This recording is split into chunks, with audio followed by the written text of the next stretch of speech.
पट्टी खुले। अगर ये पोल पट्टी खुली तो दो फायदे होंगे आपके देश को। या तो ऐसे एमपीज भागकर विदेशों में बस जाएंगे, वो हिंदुस्तान की धरती छोड़ देंगे, और ऐसे लोग जितनी जल्दी देश की धरती छोड़े उतना अच्छा। या फिर उनमें अगर हिम्मत होगी तो पार्लियामेंट में ये बिल पारित होगा और सारा पैसा विदेशों से भारत के बैंकों में आएगा। और आप वो पैसा भारत के बैंकों में लाएं, इसके लिए साल डेढ़ साल लग जाएगा, क्योंकि स्विस बैंकों के कानून इतने टेढ़े हैं कि उसमें कागज पत्री करने में ही साल डेढ़ साल लग जाता, बोफोर्स के कागज लेने में 7-8 साल लग गया। तो ऐसा हो सकता है। तो उसका एक और बढ़िया तरीका यह है कि आप वर्ल्ड बैंक आईएमएफ के डायरेक्टर को चिट्ठी लिख दीजिए। क्या चिट्ठी लिखिए? वर्ल्ड बैंक आईएमएफ के अकाउंट भी स्विस बैंकों में है, तो उनके डायरेक्टर को चिट्ठी लिखिए कि जितना हमारा कर्ज आपके ऊपर बाकी है वो सब आप हमारे उस अकाउंट से विड्रॉ कर लीजिए। हमको आपसे अब कोई डीलिंग नहीं करनी।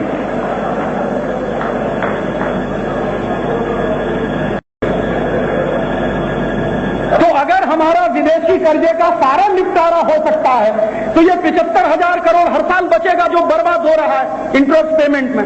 और ये 75,000 करोड़ अगर बचता है और सरकारी खर्चों में आप कटौती लाते हैं तो देश की सरकार के पास इतना सफिशिएंट अमाउंट है कि उसमें वो देश चला सकते हैं। इसलिए कुछ भी दिक्कत नहीं, आसानी के साथ ही हो सकता।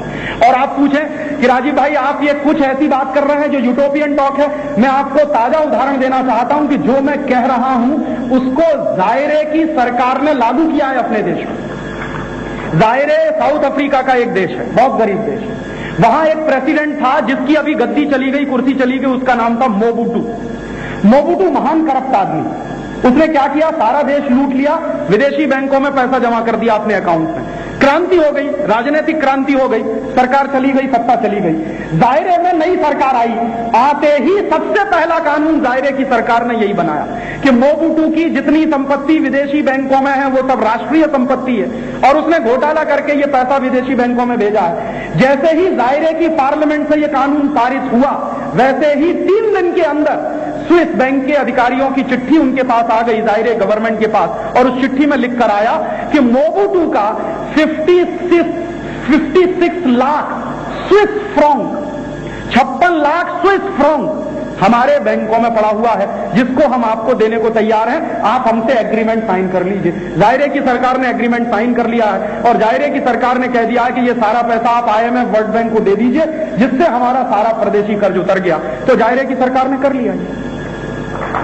और इस साल जायरे की सरकार, आपको जानकारी दूं, इतना ऐतिहासिक कदम उन्होंने उठाया है कि इस साल जायरे में जो बजट आया है वो 0 टैक्स वाला, पहली बार। और वो कह रहे हैं कि 3-4 साल के अंदर हम देश का नक्शा बदल देंगे। और ये जो जायरे ने किया है, ये काम एक बार फिलीपींस भी कर चुका है। फिलीपींस में एक महान करप्ट आदमी था मार्कोस, उसकी पत्नी उससे भी ज्यादा करप्ट, इमेल्डा मार्कोस। हजारों गाउन, हजारों जूते पैर में, पता नहीं क्या क्या सब उसने, हजारों की संख्या में, 100-200 की बात नहीं, हजारों की संख्या में। और उसके घर में क्या क्या नहीं निकला जब छापा पड़ा। मार्कोस भागा, फ्रांस गया, वहां उसकी हार्ट अटैक में मृत्यु हुई। इमेल्डा भी देश छोड़कर भागी, विदेश में जाके रही। कोरोजान एक्विनो प्रेसिडेंट बनी मार्कोस के तुरंत बाद। कोरोजान एक्विनो ने यही किया कि जितना पैसा मार्कोस का स्विस बैंकों में पड़ा है वो सब नेशनल प्रॉपर्टी डिक्लेयर कर दिया। और जैसे ही वो नेशनल प्रॉपर्टी डिक्लेयर हुआ, सारा का सारा फिलीपींस के ऊपर जो परदेशी कर्जे का ब्याज और कर्ज चुकाना था उसने चुका दिया। ये उन्होंने किया, ये ब्राजील में भी हो चुका। तो अगर ब्राजील कर सकता है, जायरे कर सकता है, फिलीपींस कर सकता है, तो भारत क्यों नहीं कर सकता? और ये करने की जरूरत है। और ये होगा कैसे? मैंने फिर आपसे कहा कि आपने जो रिप्रेजेंटेटिव को चुनकर भेजा उनसे ये काम करवाइए। आप बिल ड्राफ्टिंग में करता हूं, इसकी भाषा कैसी होगी वो मैं बता सकता हूं, लेकिन आप अपने रिप्रेजेंटेटिव को तैयार करिए कि वो पार्लियामेंट में चाहे तो सरकार की तरफ से विधेयक पेश कराए, नहीं तो किसी भी एमपी को अधिकार है वो व्यक्तिगत विधेयक भी पेश कर सकता, पर्सनल बिल भी ला सकता। और कई बार पर्सनल बिल कानून बने हैं इस देश में, कोई ऐसा नहीं है कि पर्सनल बिल हमेशा रिजेक्ट होते हैं। कई बार अगर सीरियस है पर्सनल बिल और उसके पीछे की तैयारी बहुत सीरियस है, डिबेट बहुत सीरियस है, तो कानून बन सकता है। और ये इस देश की सरकार के हाथ में एक नया रास्ता आ सकता है, क्योंकि आर्थिक पाबंदी लगी है। सरकार भी चाहती है कई नए नए रास्ते दिखाई दें जिसमें से देश को बाहर निकालने का तरीका मिले, तो ये एक रास्ता हो। एक और रास्ता है, वो रास्ता ये है कि अभी अभी अमेरिकन पार्लियामेंट ने 3 महीने पहले एक कानून पारित किया। उस कानून का नाम है बाय अमेरिकन एक्ट, माने अमरीकी माल खरीदो, इसके लिए कानून बना दिया बिल क्लिंटन ने।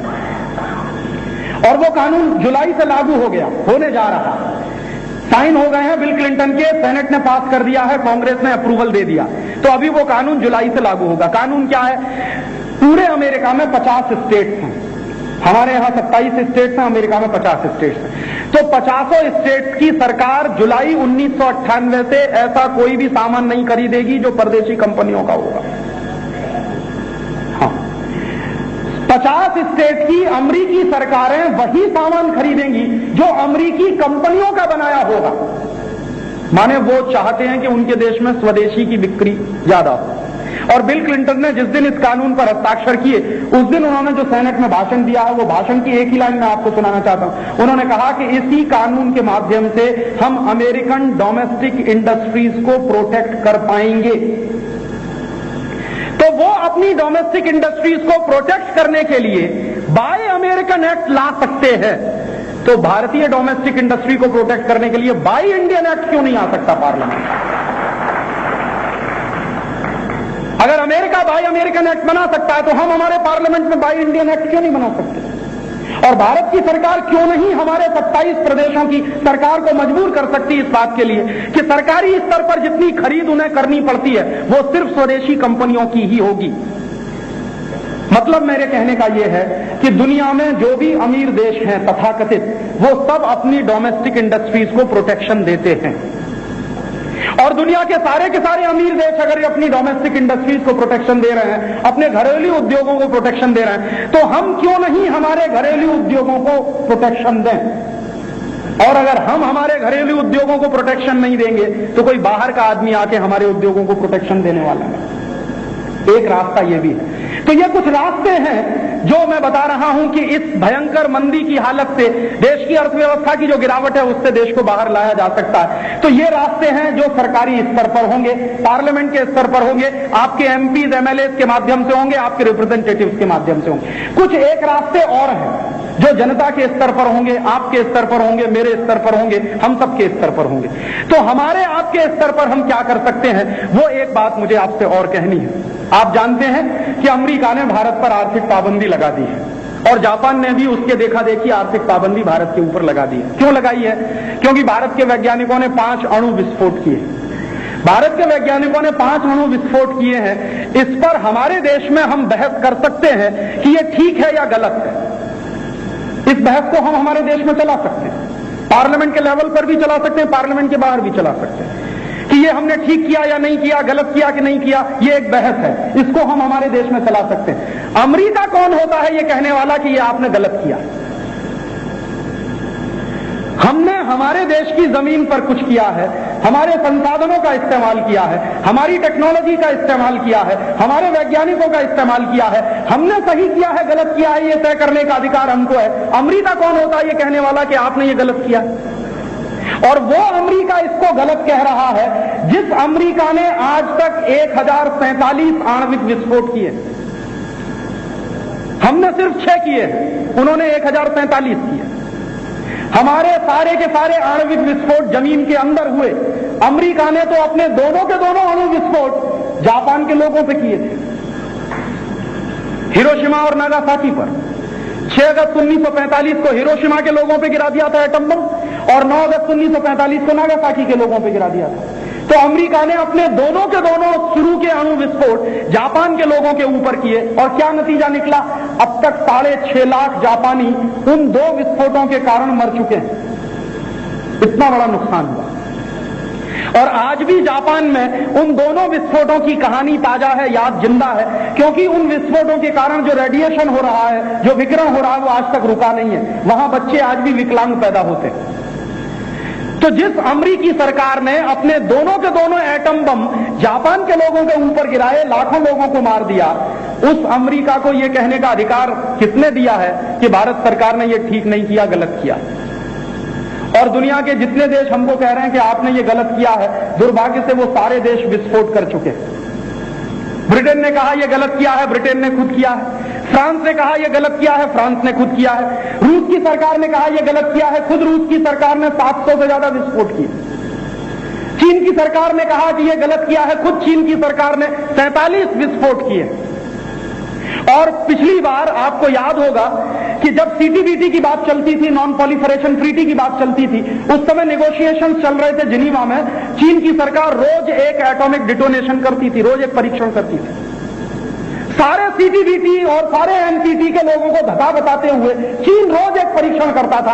अमेरिका रोज घोषणा करता था कि हम चीन के ऊपर पाबंदी लगाएंगे, चीन उसके बाद 2 परीक्षण और करता था कि लगाओ पाबंदी।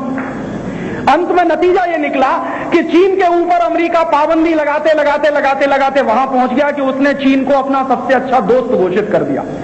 मोस्ट फेवर्ड नेशन है चीन अमेरिका का। ये मोस्ट फेवर्ड नेशन का ट्रीटमेंट अमेरिका चीन को ही देता है इस समय, और किसी को नहीं देता। तो आज अमेरिका का सबसे अच्छा दोस्त चीन है, जो खुद 43 से ज्यादा अणु बम फोड़ चुका है और धमाके कर चुका है। और आप जानते हैं कि चीन के साथ हमारा जो झगड़ा, 72,000 वर्ग किलोमीटर जमीन, 72,000 वर्ग मील जमीन हमारी चीन के कब्जे में। जब लड़ाई हुई थी चीन और भारत की, तो भारतीय सेनाओं को वापस बुला लिया गया था बॉर्डर से। इतिहास की वो दुर्घटना हम कभी भूल नहीं सकते। बजाय ये आदेश देने के कि जाओ और लड़ो, भारत के प्रधानमंत्री ने सीमा पर से सैनिकों को वापस बुला लिया था नॉर्थ ईस्ट में। और फिर नॉर्थ ईस्ट के लोगों ने लाठियों से चीन के सिपाहियों की पिटाई की थी, अरुणाचल प्रदेश के लोगों ने और तमाम मणिपुर के लोगों ने। और ये तो उनका, आप बहादुरी को सलाम करिए, नॉर्थ ईस्ट के लोगों की बहादुरी को, कि चीन ने उस समय पूरा नॉर्थ ईस्ट नहीं हड़प लिया, थोड़ा कराकोरम का हिस्सा ही हमारा गया, 72,000 वर्ग मील जमीन गई। भारतीय सेनाओं ने तो सरेंडर कर दिया था, वापस भाग आए थे, क्योंकि प्रधानमंत्री पंडित जवाहरलाल नेहरू ने सबको वापस बुला लिया था। पार्लियामेंट में बहस आई एक दिन, और बहस ये चली कि 72,000 वर्ग मील जमीन हमारी चीन के कब्जे में चली गई। तो पंडित नेहरू ने जवाब दिया कि चले जाने दीजिए, वो जमीन तो बेकार थी, उस पर कुछ होता नहीं था, घास का एक तिनका भी नहीं उगता था, वो सारी की सारी बंजर जमीन थी। तो एक मेंबर ऑफ पार्लियामेंट ने खड़े होकर पूछा कि पंडित, तब तो तुम्हारी खोपड़ी भी बेकार है, क्योंकि इस पर एक घास का तिनका नहीं।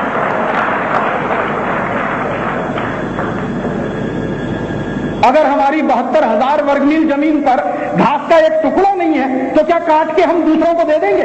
तो इस हिसाब से तुम्हारी खोपड़ी भी काट के दे दो चीन को, क्योंकि इस पे एक भी बाल नहीं उगता, ये भी बेकार हो गई है। पंडित नेहरू के पास कोई जवाब नहीं था, और वो समस्या जस की तस है। आज तक हम चीन की सरकार के साथ अपनी अंतर्राष्ट्रीय सीमाएं तय नहीं कर पाए। ये सबसे बड़ी त्रासदी इस देश की। हमारी विदेशी कूटनीति की सबसे बड़ी विफलता अगर पिछले 50 साल में कोई है, तो चीन की सरकार के साथ हम हमारी अंतर्राष्ट्रीय सीमा रेखा नहीं खींच पाए। वो एक लाइन है जिसको हम मैकमोहन लाइन कहते हैं, वो मैकमोहन लाइन बिल्कुल इमेजिनरी है, जमीन पर कहीं नहीं है, और आज तक ये तय नहीं हो पाया कि ये चीन का हिस्सा है कि ये भारत का हिस्सा। वैसी स्थिति में चीन बराबर धमाके करता रहे और पाकिस्तान को टेक्नोलॉजी बेचता रहे। पाकिस्तान ने गौरी का परीक्षण किया, हमसे पहले किया, और चीन की सरकार ने घोषणा की कि हमने उनको मदद की है। अमेरिका के CIA के लोगों ने कहा कि उन्होंने मदद की है, बिना उनकी मदद के ये नहीं है। तो भारतीय वैज्ञानिकों को लगा तो उन्होंने भी कुछ किया। अब वो गलत है सही है, ये एक अलग बहस का प्रश्न है, लेकिन उससे ज्यादा महत्वपूर्ण बहस ये है कि अमेरिका कौन होता है ये तय करने वाला कि आप सही कर रहे हैं या गलत कर रहे हैं। उन्होंने तो खुद कभी अपने ऊपर संयम नहीं बरता।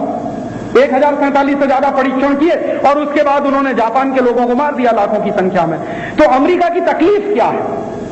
अमेरिका की तकलीफ ये नहीं है कि भारत के वैज्ञानिकों ने ये परीक्षण क्यों किया। अमेरिका की सबसे बड़ी तकलीफ ये है कि भारत के वैज्ञानिकों ने ये परीक्षण किया और अमेरिका को पता तक नहीं चला।